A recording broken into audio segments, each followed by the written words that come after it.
السلام علیکم ورحمۃ اللہ وبرکاتہ۔ الحمد للہ وحدہ والصلاة والسلام علی من لا نبی بعدہ، اما بعد۔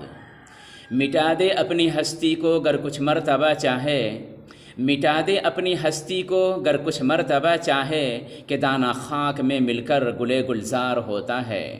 ناظرین کرام، ہم اس رب العالمین کے بندے ہیں جو سراپا بے نیاز ہے اور ہم سراپا محتاج ہیں۔ ہم اس خالق کائنات کے بندے ہیں جو سراپا غنی ہیں اور ہم سراپا فقیر ہیں۔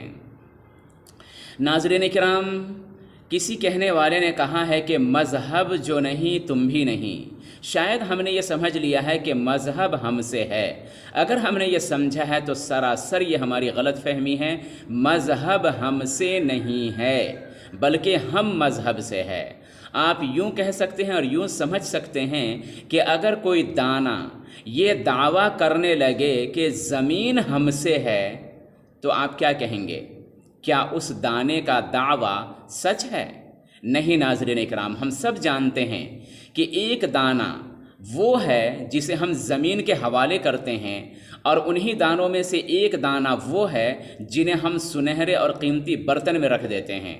انصاف کے ساتھ بتائیے، دونوں میں سے کون سا دانہ کل کو مستقبل میں سرسبز و شاداب ہونے والا ہے، ہرا بھرا ہونے والا ہے، تناور درخت بننے والا ہے، پھل اور پھول دینے والا ہے اور عوام الناس کو فائدہ پہنچانے والا ہے؟ وہ کون سا دانہ ہے؟ کیا وہ جس کو قیمتی برتن میں پیک کر دیا، یا وہ جس کو مٹی کے حوالے کر دیا؟ ناظرین اکرام، مذہب کی مثال بھی زرخیز زمین کی طرح سے ہے۔ ہم میں سے جو کوئی بھی مذہب سے رشتہ جوڑے گا، مذہب سے محبت کرے گا، مذہب پر چلے گا، وہ بھی اس بیج کی طرح سے اور اس دانے کی طرح سے ہو جائے گا جو کل کو مستقبل میں سرسبز و شاداب ہو جاتا ہے، تناور درخت بن جاتا ہے، پھلدار اور پھولدار اور سایہ دار بن جاتا ہے اور عوام الناس کو فائدہ پہنچاتا ہے۔ اور اگر مذہب سے رشتہ توڑ لیا جائے، مذہب سے دوری اختیار کر لیا جائے، تو ہماری مثال اس دانے کی طرح سے ہو جائے گی جس کو قیمتی برتن میں رکھا گیا ہے۔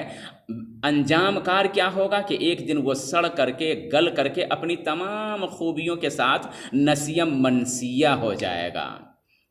تو ناظرین کرام، ہمیں معلوم ہونا چاہیے کہ جس کسی نے بھی مذہب سے رشتہ مضبوط کیا ہے، اللہ کو، اللہ کے رسول کو، قرآن کو اور حدیث کو مضبوطی سے تھاما اور پکڑا ہے اور اس سے نزدیکی اختیار کی ہے، اس کو اپنے دل سے لگایا ہے، اپنی آنکھوں سے لگایا ہے، اور جس کسی نے بھی عقیدت اور محبت کے ساتھ اس کو بوسہ دیا ہے، رب العالمین نے ان میں سے کسی کو مفکر بنایا، کسی کو مدبر بنایا، کسی کو خطیب بنایا، کسی کو مقرر بنایا، اور کسی کو مبلغ بنایا، اور کسی کو مجدد بنایا۔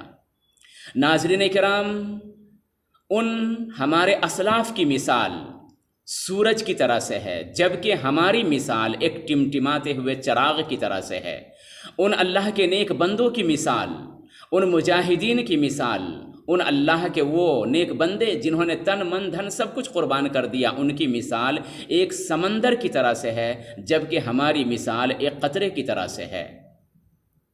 البتہ اتنا ضرور ہے کہ ہمارے مشفق نبی، مہربان نبی، ہادی عالم، رحمت عالم، انتم مہارشی نبی آخر الزماں صلی اللہ علیہ وسلم نے یہ مقدس کام سورج کو بھی سونپا ہے اور ٹمٹماتے ہوئے چراغ کو بھی، سمندر کو بھی یہ اس کام کی ذمہ داری دی ہے اور ایک قطرے کو بھی۔ ہادی عالم، رحمت عالم، نبی آخر الزماں صلی اللہ علیہ وسلم کا فرمان عالی شان ہے، بلغوا عنی ولو آیا، کہ میری باتیں دوسروں تک پہنچا دو گرچہ وہ ایک ہی بات کیوں نہ ہو۔ ناظرین کرام، تو آئیے ہم اس رب العالمین کے دین کے لیے جو سراپا بے نیاز علیہ السلام کے فرمان عالی شان کے لیے ہم 24 گھنٹے میں سے 10 منٹ کا وقت نکالتے ہیں اور اس بات کا ثبوت پیش کرتے ہیں کہ ہم رب العالمین کے سچے بندے اور رحمت للعالمین صلی اللہ علیہ وسلم کے سچے غلام ہیں، اس نظم کے ساتھ کہ میری زندگی کا مقصد تیرے دین کی سرفرازی،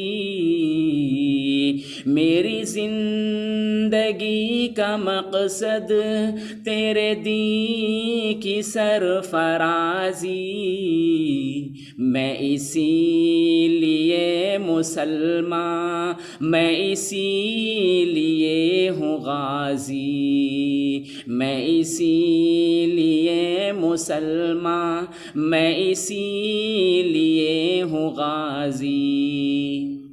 السلام علیکم ورحمۃ اللہ وبرکاتہ۔